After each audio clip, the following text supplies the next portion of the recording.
In 1899, one of the greatest discoveries of Neanderthal remains was made in a cave at Krapina, Croatia. Excavations revealed hundreds of broken human and animal bones.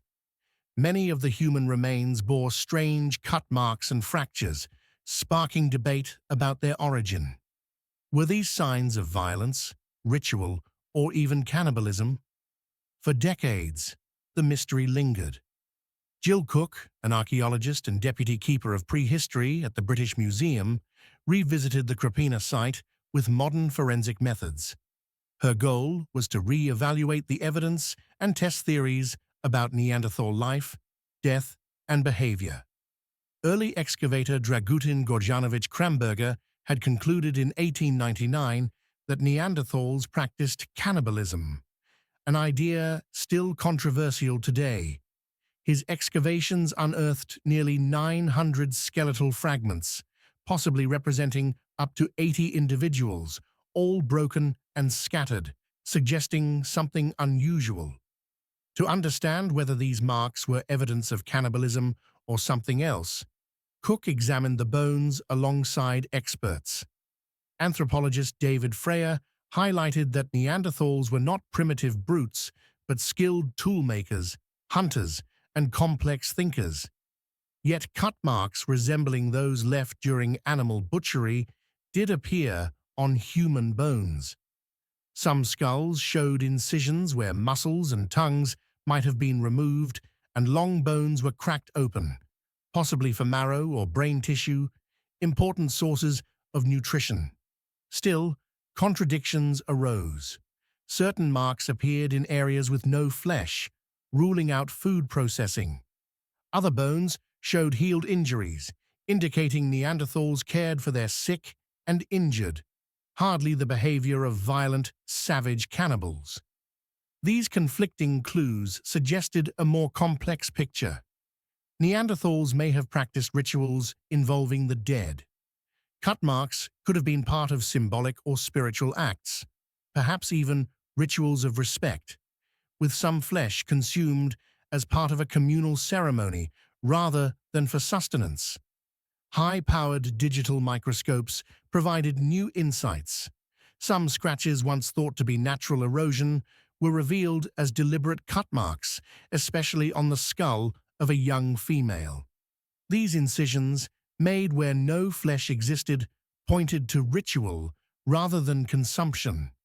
This challenged long-held stereotypes and hinted at symbolic thought and spiritual behavior among Neanderthals. Cook concluded that while cannibalism likely occurred, it was not always about survival. Instead, it may have been tied to ritual, respect, or even mourning practices. Neanderthals, often portrayed as brutish, may have had far deeper cultural and emotional lives than previously believed. The investigation then shifted to another extraordinary discovery in England. During motorway construction in West Yorkshire, workers uncovered an Iron Age burial nearly 2,500 years old. Archaeologists found a complete chariot, a rarity in Britain, buried intact with its driver. This was the 20th known chariot burial in the country, but one of the best preserved ever found. The skeleton, identified as a 30 to 40-year-old male, was laid atop his chariot rather than dismantled parts.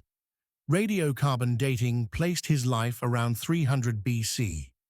He appeared healthy, tall, and well-nourished, with no signs of disease or fatal trauma. Unlike warrior burials, no weapons were found, though decorated metalwork and personal ornaments hinted at high status. This suggested he may have been a leader, priest, or important elder rather than a warrior. Surrounding the burial were thousands of animal bones, mostly cattle. Initially thought to be part of the funeral feast, radiocarbon dating revealed they were deposited 500 years later, around 200 AD, during the Romano-British period. This meant the site remained sacred for centuries, revisited for rituals and offerings long after the man's burial. The burial mound became part of a ritual landscape, with his memory preserved across generations. Together, these investigations reveal that ancient peoples, whether Neanderthals or Iron Age Britons, were far more complex than stereotypes suggest. Their practices, from ritual cannibalism to chariot burials, reflect deep cultural traditions, spirituality, and respect for the dead. What once seemed like evidence of brutality may instead reveal sophisticated acts of remembrance, identity, and meaning in early human societies.